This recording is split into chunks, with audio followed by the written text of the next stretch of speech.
আসসালামু আলাইকুম। আজকে নতুনদের উদ্দেশ্যে কিছু কথা কইমু। সম্পূর্ণ ভিডিওর সাথে থাকবা।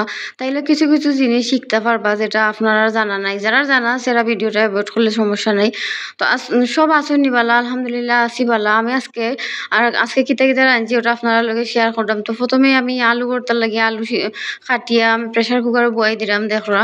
তো আমি আজকে আবার করছিলাম ডিমর বাইলাল রেসিপি ওটাও করছিলাম। তো এটা অন্য একটা ভিডিওতে আপনারা লগে শেয়ার করবো। এটা ব্লগের মাঝে হালকা, হালকা দেখাইলাম আরকি কিতা, কিতা করছি আজকে। তো দেখুন আমি মানে এরপরে আমি ওটা রেডি করিয়া আর বাদি মরিচও বাজি লাইছি। বাজিয়া ও মরিচ লামাইয়াই আমি ওটার মাঝে বাজি বয়ে দিছি প্যানের মাঝে। তো বাজি বয়ে আমি ও বাদি ডিমর ও রেসিপিটা করছি করিয়া আমরা সবে মিলিয়া খাইছি।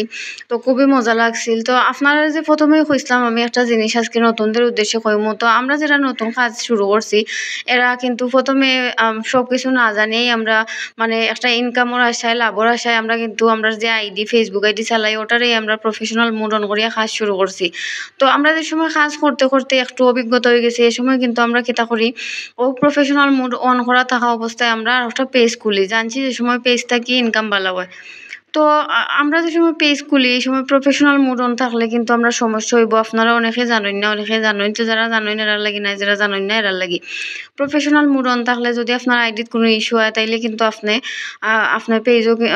পেজটা নষ্ট হয়ে যাইব। তো আপনি কষ্ট করে কাজ করবা তাইলে আপনার যদি পেজটা নষ্ট হয়ে যায় তাইলে তো সমস্যা।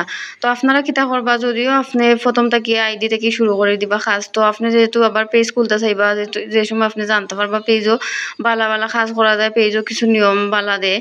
তো আপনি এই সময় কিতা করবা নতুন একটা আইডি খুলিয়া আর পেজটা খুলবা। আর না যে আইডি কাজ করছেন ও আইডির প্রফেশনাল মোডটা অফ করে দিবা।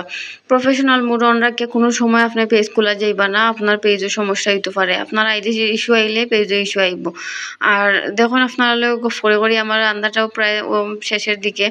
তো আমি আজকে আলু ভর্তা করছিলাম, এরপরে ডাইল রান্না করছি, এরপরে মিষ্টি কুমড়া ভাজি করছি আর ডিমর ভাইরাল রেসিপি খাইছি। ওটা আপনারা অন্য একটা ভিডিও দেখাই। তো আলু ভর্তা আগে আলু সিদ্ধ করছিলাম। তো দেখুন আমি আলু গুনটা চুলিলাম, আলু মাখাইয়া আমি বাইদি চুলাত মিষ্টি কুমড়া ভাজিও আর তো খার এলাকান বাজি ডাইল আলু ভর্তা ওলাখান মজা লাগে খাইতে। আমার অবশ্যই জানাই আমি একটু জাল বেশি খাইতো দেখুন বেশি করে একটু জাল দিলেইছি দিয়ে আলু ভর্তাও মাখাই লেছি। এবার আমার বাজি ওই যার পরে আমি ডাইল বয়ে দিছি।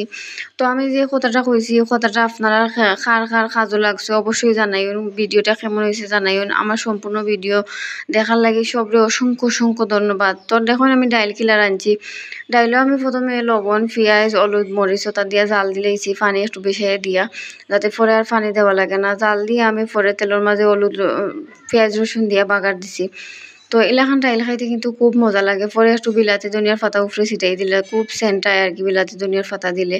তো আমার ডাইলটা বাজে আলু ভর্তা খুবই টেস্টি হয়েছিল আজকে। খানিটা খুবই মানে ভালো হয়েছিল। তো আপনার কাছে কেমন লাগছে অবশ্যই জানাইবা আমার ভিডিওটা। তো আমার দেখুন ডাইলের কালারটা দেখে বোঝা যায় ডাইলটা কত টেস্টি হয়েছিল। তো কার এলা পছন্দ জানাই। সব ভালো থাকুন, আমার লাগে দোয়া করিন, আমার বাইচেন তোর লাগে দোয়া করিন। আল্লাহ হাফেজ।